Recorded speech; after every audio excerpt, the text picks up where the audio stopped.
As a soft rain pattered gently on the large windows of Kamara's mansion, Richard Kamara, a billionaire respected throughout Nigeria for his real estate empire, sat alone in his vast living room. Wrapped in a simple bubu, he stared at the photo of his wedding to his wife, Leah. His face, once proud and powerful, was now marked by confusion. He had everything: money, success, a family. But why did it all seem so fake? Leah only smiled when he gave her new jewelry. His daughter, Mimi, only called him Daddy when she needed money for her travels. His son, Gildas, only talked about family matters. But tonight, everything changed. Richard had just returned from the hospital. The doctor had confirmed that he was in perfect health. However, he had heard something that broke his heart. Behind the curtain, he heard the harphones. And if this man dies now, I swear my real life was starting to fade. His legs grew weak. His heart sank. The rain continued to fall and the thunder rumbled like an echo of Richard's pain. Sitting in his office, he couldn't forget Leah's words. Was it true? His wife, the one he had loved for 20 years, was waiting for him to die so that she could be free. And his children, Mimi and Gildas, did they really love him or was he just a bank to them? The truth was unbearable, but he had to know. That night, he made a crazy decision. He called Kamara, his driver and longtime friend. Kamara was more than an employee. He was the one who had seen Richard grow up, the one who knew his joys and sorrows. When Kamara entered, Richard closed the door and lowered his voice. Kamara, I want you to help me fake my death. Kamara's eyes widened. Sir, are you serious? Richard shook his head, his hands shaking. I want to see who they really are, if they are crying for me or celebrating my departure. Kamara remained silent. He knew Richard was suffering, but such a plan was risky. Oh man, this is dangerous. If anyone finds out the truth, Richard interrupted him. I would rather die a fake death than live a fake life. These words touched Kamara. He knew Richard's loneliness, even surrounded by wealth. After a moment of silence, he agreed. And okay, Aga, but it takes a perfect plan. The next day, Richard visited his doctor, Dr. Gildas, a discreet man who had saved his life during a heart attack 10 years earlier. In his office, Richard explained everything. Doctor, I need your help to make it look like I'm dead. Dr. Gildas adjusted his glasses in shock. Richard, this is an unusual request. Why would you do this? Richard recounted what he had heard. The doctor sighed and poked his head. Very well, I will help you, but you have to be careful. The plan was simple but audacious. Dr. Gildas would write a false death certificate citing cardiac arrest. Kamara would take care of the transporter Richard in a secret location, a small house in the countryside, far from the public eye. To make the story believable, they would organize a fake hospitalization. Richard would disappear right after, making it look like he died suddenly. No one must know, not even my family, Richard insisted. Kamara and Dr. Gildas swore to secrecy. Over the next few days, Richard prepared everything. He installed hidden cameras in the manor to observe his family. He wrote a false will, making it appear that his inheritance would be divided equally. Every detail had been thought out. Yet his heart remained heavy. What if his family really loved him? What if he was wrong? But Leah's words still resonated. My real life was beginning to fade. He no longer had a choice. The night before the big day, Richard sat alone, staring at a photo of his family. I hope you prove me wrong, he whispered. But deep down, he knew that the truth, whatever it was, would change everything. Kamara entered, placing a hand on his shoulder. Oh man, tomorrow it all starts. Richard shook his head in determination. He was ready to face the truth, even if it meant destroying him. A week into the plan, news broke that Richard Kamara, the Nigerian billionaire, had died of cardiac arrest. The news broadcast his face. Social media was flooded with messages of condolence. As a kid, people mourned a man they admired. A private ceremony was held at the mansion. Friends, colleagues, politicians came to pay their respects.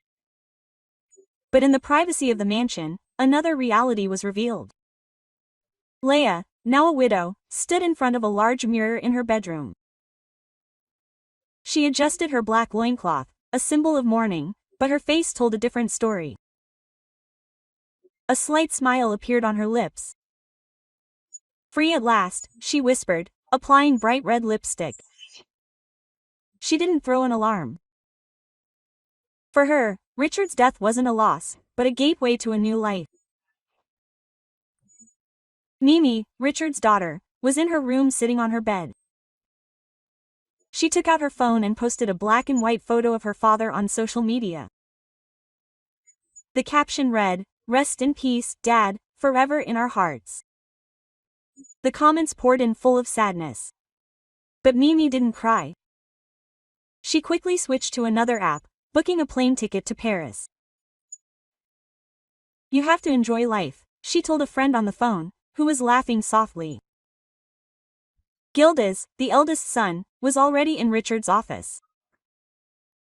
He was on the phone with the family lawyer. "When can we read the will?" he asked impatiently. He didn't talk about his father, only about the inheritance. For him, Richard's death was an opportunity. He wanted to take control of the real estate empire, and fast. "Dad would have wanted me to continue his work," he told the lawyer, but his voice lacked warmth. Meanwhile, Richard watched everything from a secret room in the basement of the mansion. With Kamara and Dr. Gildas, he watched the footage from hidden cameras on a screen. Every smile from Leah, every word from Mimi, every call from Gilda, it was like a knife in his heart. "He's not even crying," he whispered, his eyes watering. Kamara placed a hand on his shoulder. "Oh, man, you wanted the truth.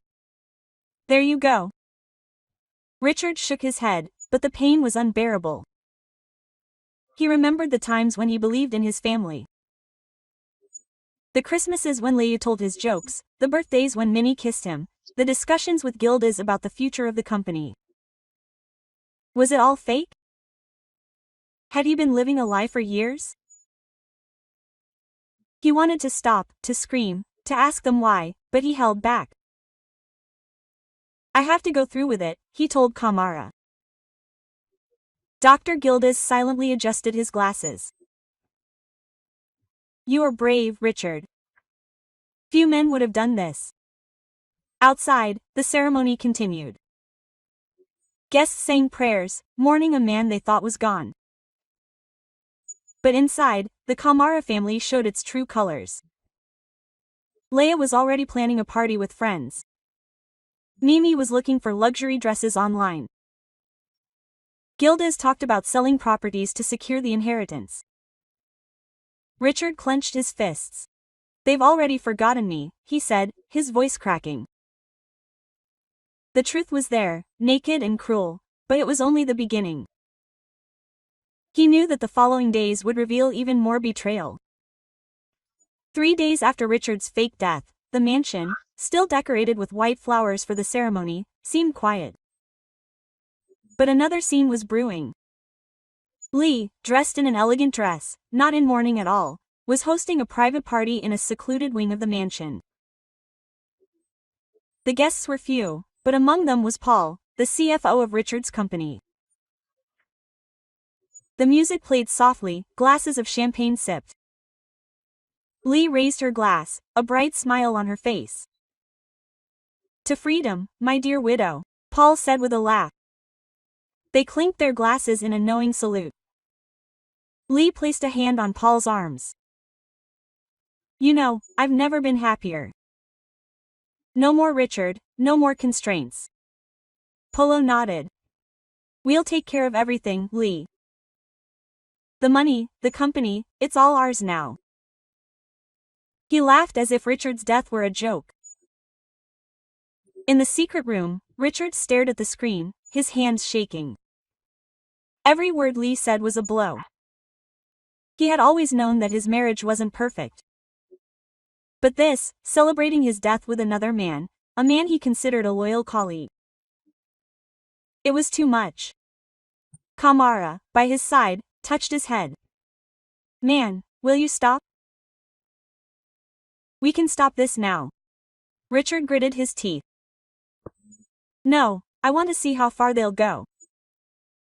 Leia and Paul continued their evening. She talked about travel, new homes, a life without Richard. Paul told her of plans to embezzle company funds. With Gildas at the helm, it'll be easy, he said. Leia Gildas will do everything I tell her. And Mimi, she's too busy spending. He seemed to have planned everything as if Richard had never existed. Richard felt a cold anger rising inside him. Leia wasn't just being unfaithful, she was plotting to steal his inheritance with Paul's help. He thought back to their years together. The gifts he gave her, the trips he took, the promises they made to each other. It was all a lie. How could I have been so blind? He whispered. Dr. Gildas, silent, wrote something in a notebook. You are discovering the truth, Richard. It is painful, but it is necessary. The party continues. Leia danced with Paul, laughing out loud. She talked about selling the manor, starting over. Richard was a burden, she said at one point. Her words hung in the air and Richard felt his heart break even more. Kamara, unable to keep quiet any longer, spoke. Uga, she doesn't deserve your love. No one here does. Richard didn't answer. He stared at the screen, etching each image into his memory. Later, Leia and Paul isolated themselves in a room. The cameras captured their conversation. Paul talked about changing documents to ensure that the inheritance went to Leia.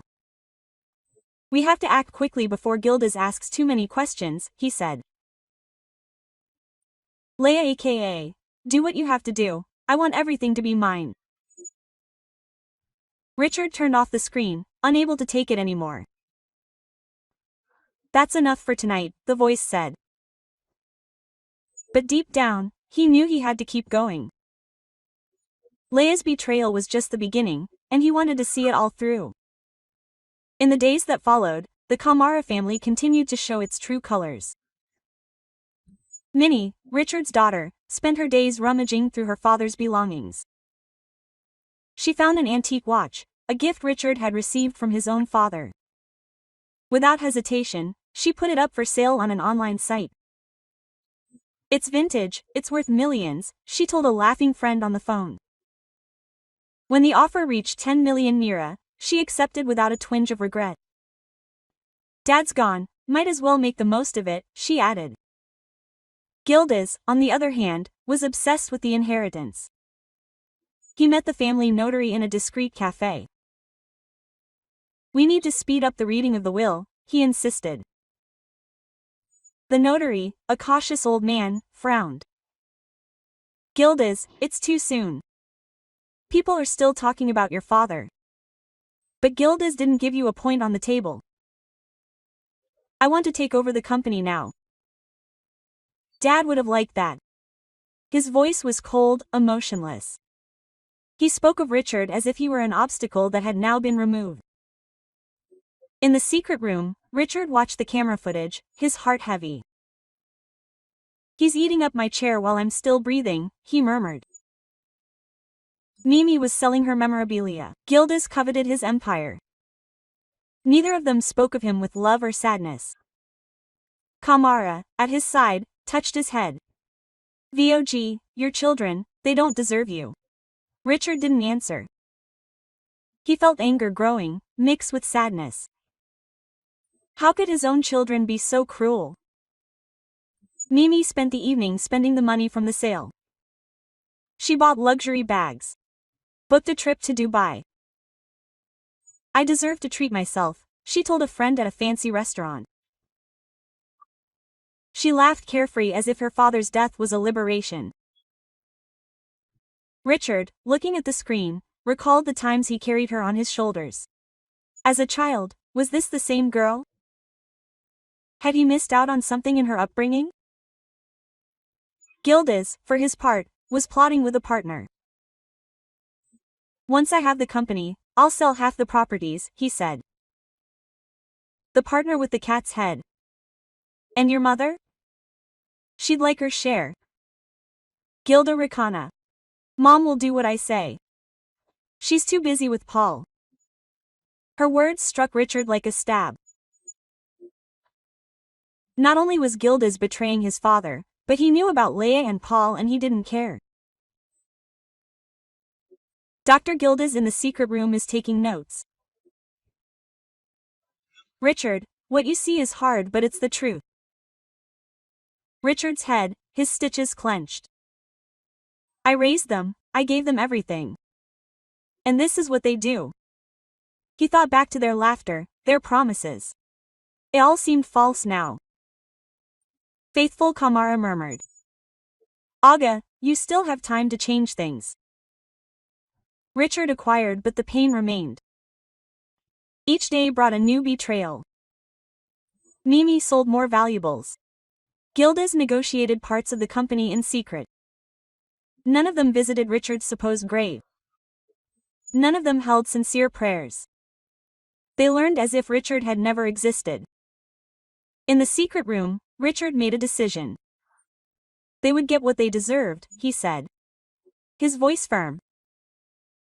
The truth was clear and he was ready to act.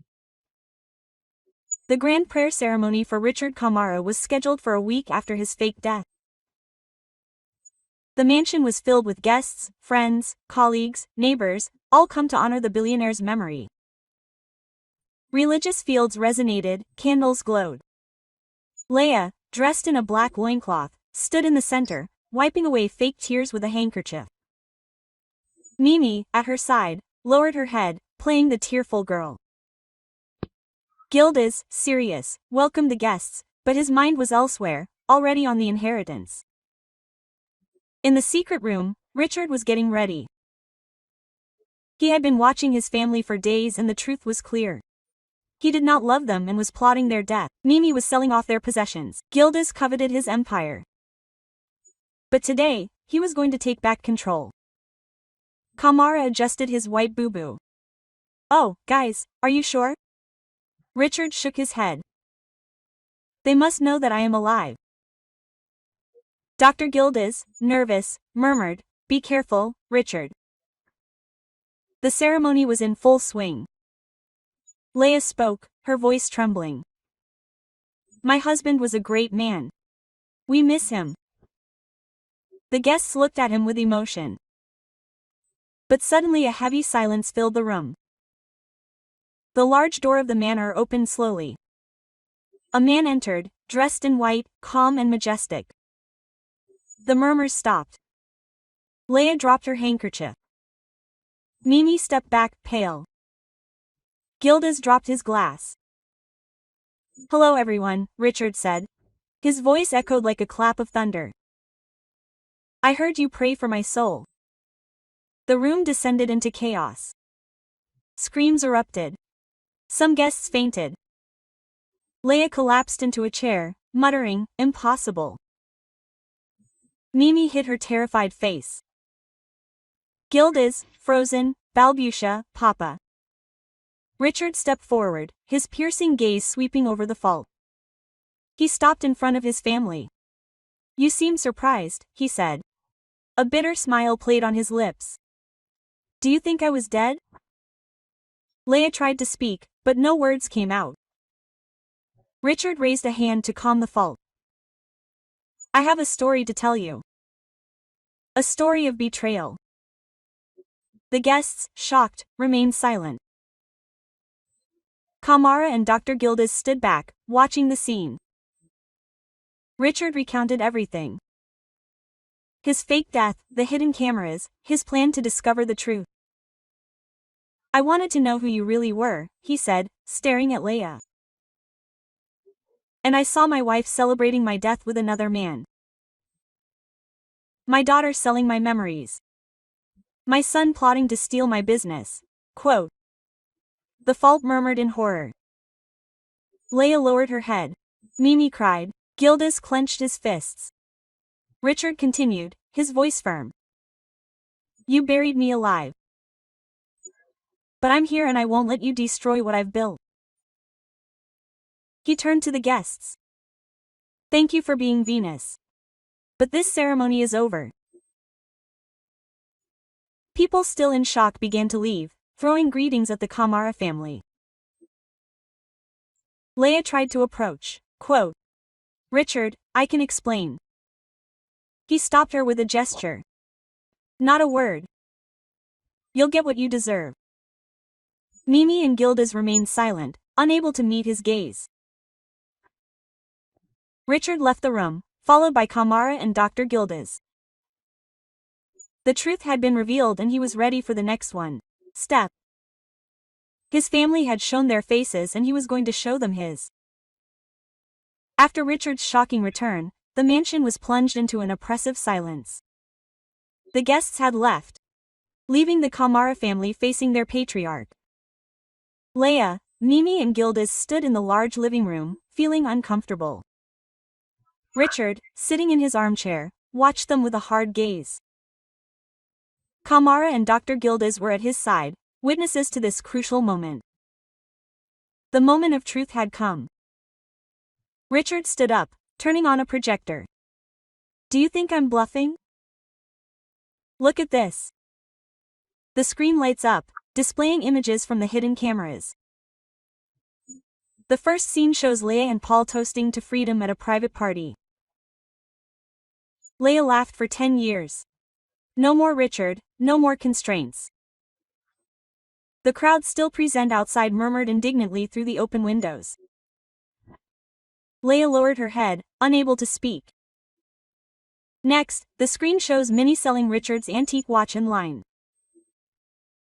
His carefree voice echoed. "Dad's gone, might as well enjoy it." The footage would then show her spending the money on fancy bags and plane tickets. Mimi hid. Richard wasn't looking at her. His heart was already broken by her actions. Then Vin Gildas, the footage would show him with the notary, insisting on speeding up the will. Another scene captured him plotting with a partner. "I'm selling half the properties. Mom will do what I say." Gildas clenched his fists, but he said nothing. He knew it was useless to defend himself. The ordeal was overwhelming. Richard turned off the projector. The room was silent, except for Mimi's sobs. "Is this my family?"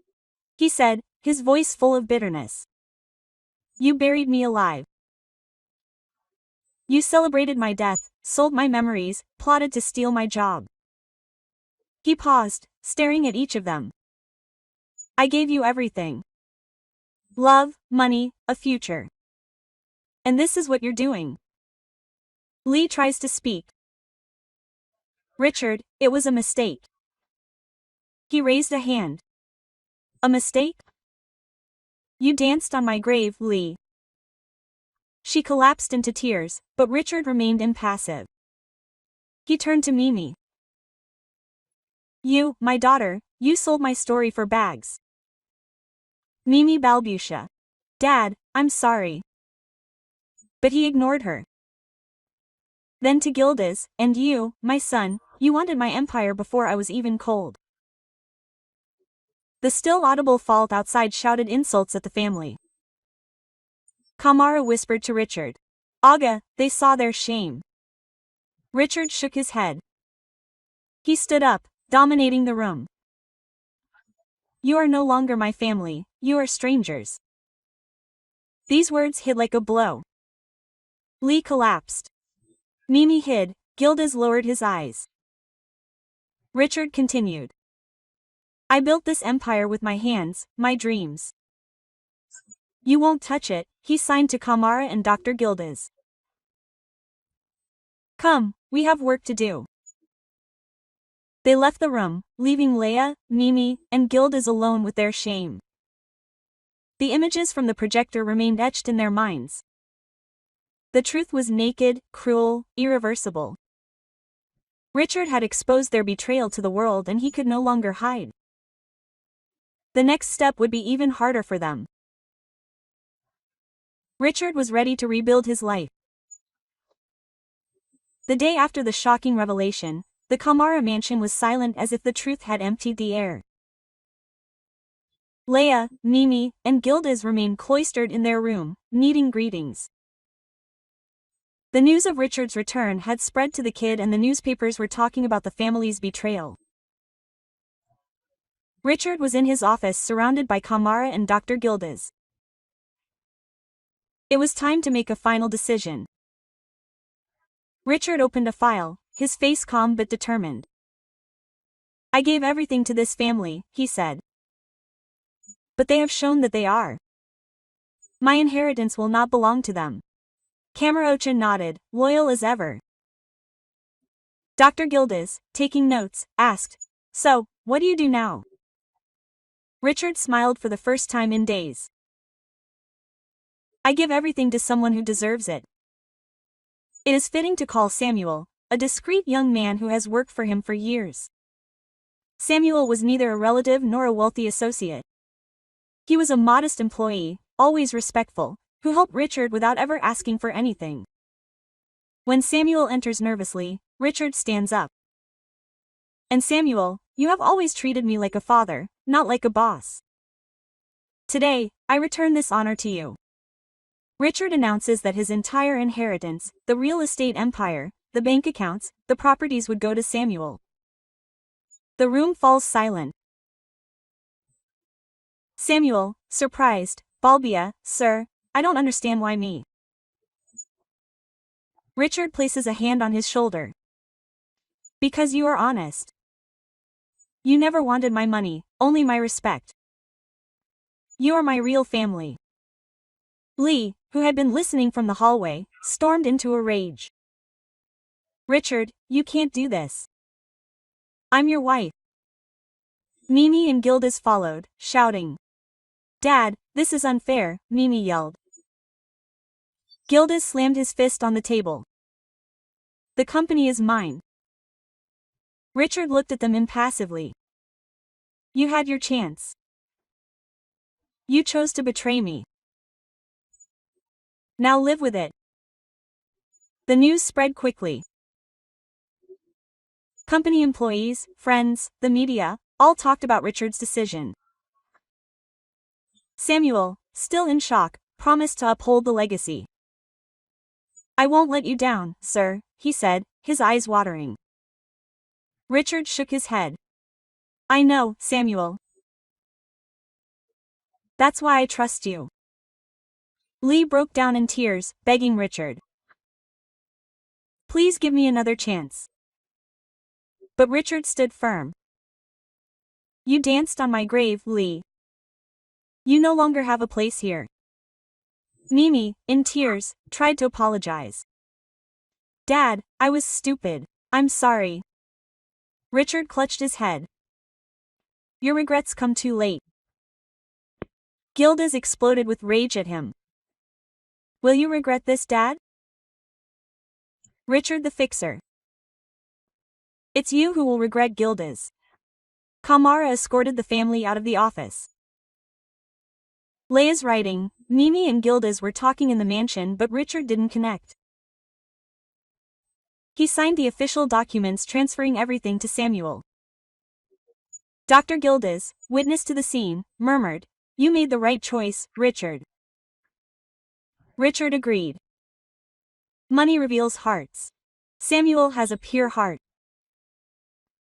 That evening, Richard looked out the window at peace. He had lost a family but gained a spiritual son. Samuel, now an heir, represented hope. Leah, Mimi and Gildas, for their part, had nothing left. Their betrayal had condemned them. Richard knew the road would be long, but he was ready to guide Samuel and rebuild his life on true foundations. After Richard's decision, Leah, Mimi, and Gildas were evicted from the manor. The doors of the vast mansion where they had lived in luxury closed behind them. Their bank account linked to Richard's empire was frozen. With no money, no home, they had to move into a cheap hotel on the outskirts of the city. The contrast was stark, with flickering neon chandeliers and servants in dusty rooms. Leah, once queen of the manor, was unrecognizable. Her designer dresses were replaced by simple clothes. She spent her days calling Paul, her lover, hoping for his help. But Paul, learning that Leah had nothing left, ignored her. "You're no longer useful," he told her coldly before hanging up. Leah, alone in her hotel room, burst into tears. Her freedom had turned into a nightmare. She tried to contact old friends, but no one answered. The kids' high society, which had admired her for her status, turned its back on the traitorous widow. The newspapers published mocking articles about her party with Paul while mourning Richard. Leah, humiliated, that's what it means to go out. She spent her nights thinking about her choices, her cruel words, no more Richard, no more constraints. Those words now. Mimi and Gildas were no better off. Mimi, a regular at luxury boutiques, sold her jewelry to pay for the hotel. She cried when she looked at her photos on social media of herself posing with designer bags. Gildas, furious, looked for ways to get the company back. He met with lawyers, but none agreed to help him. "Your father is alive and the evidence of your betrayal is public," one of them told him. Gildas, frustrated, screamed in his room, breaking windows. Leah, desperate, decided to take revenge. She hired a detective to find flaws in Richard's business, hoping to bring him down. But Richard, cautious, had secured his empire. The detective returned empty-handed. Quote, "Your husband is untouchable," he said. Leah Boo gave up. She understood that she had lost everything. Her marriage, her wealth, her status. Even her children blamed her. Quote, "It's all her fault, Mom," Mimi one evening. Their life at the hotel was becoming unbearable. The arguments were daily. Gildas left one morning, vowing to fend for himself. Mimi looked for work, but without any skills, she sank into bitterness. She spent her days staring out the window, thinking back to her previous life. She had believed that Richard's death would be her freedom, but it was her downfall. Meanwhile, Richard in his mansion would follow their troubles. Kamara brought him news. "Oh, guys, they're finished," he said. Richard shook his head without joy. They had chosen this path. They no longer felt anger, only a distant sadness. Leah, who had loved him, was nothing more than a memory. His children who had raised him had become strangers. Their downfall was their punishment, and Richard no longer had any right to intervene. Leah, in her hotel, finally accepted her fate. She lived in the shadows, forgotten by everyone. The woman who dreamed of a real life had nothing left. His betrayal had destroyed her and she had only her own heart to blame. While Leah, Mimi and Gildas were sinking, Samuel, Richard's new heir, was starting a new life. The young man, once a discreet employee at the head of the Kamara real estate empire. At first, he was intimidated. The luxurious offices, the meetings with investors, the huge numbers, it all seemed too much for him. But Richard, like a father, guided him every step of the way. Every morning, Samuel met Richard in the mansion. "Remember, Samuel," Richard would say, "wealth doesn't change who you are. It reveals who you've always been. These words became Samuel's motto. He worked hard, learning the inner workings of the business. Richard taught him everything: negotiating with clients, managing projects, protecting the legacy. Samuel listened, took notes, asked questions. His thirst for knowledge impressed Richard. The employees, first and foremost, the skeptics were quickly won over. Samuel was different. He greeted everyone, from the janitor to the director. He listened to ideas, even those of the little ones. One day, a cleaning lady suggested improving the workers' housing. Samuel launched a project to do so. "Mr. Richard gave me a chance," he said. "I want to give others a chance." This humility earned everyone's respect. Under his leadership, the company prospered. Samuel launched new real estate projects creating modern but affordable neighborhoods. He invested in schools and hospitals honoring Richard's vision. Newspapers that were still reporting on the Kamara family scandal began to praise Samuel. "The kid's new strongman," one headline read. But Samuel remained modest. "I'm just following in Mr. Richard's footsteps," he said. Richard watched Samuel grow up proudly. He saw in him the son he never had. One evening in the office, he said to him, "You're more than an heir, Samuel. You are a king." Samuel was moved and lowered his head. "Thank you, sir. I will not disappoint you," Richard smiled. "I know it." Their bond was strong, based on trust and respect, far from the betrayals of Leah, Mimi, and Gildas. The entire town was talking about Samuel. Investors wanted to work with him. Communities thanked him for his projects. Even Richard's old friends, initially surprised by his choice, admired him. "Did you find a diamond, Richard?" a colleague told him. "Richardessa. Samuel was there before our eyes. You just had to see his heart." Meanwhile, Leah, Mimi, and Gildas in their hotel heard about Samuel's successes. Each piece of news made them more bitter. They had lost everything while Samuel, a simple employee, reigned supreme. Leah, reading an article about him, murmured, "It was supposed to be me." Quote. But she knew that her betrayal had doomed her. Samuel, on the other hand, did not look back. He continued, guided by Richard's advice. He bought a modest house, refusing ostentatious luxury.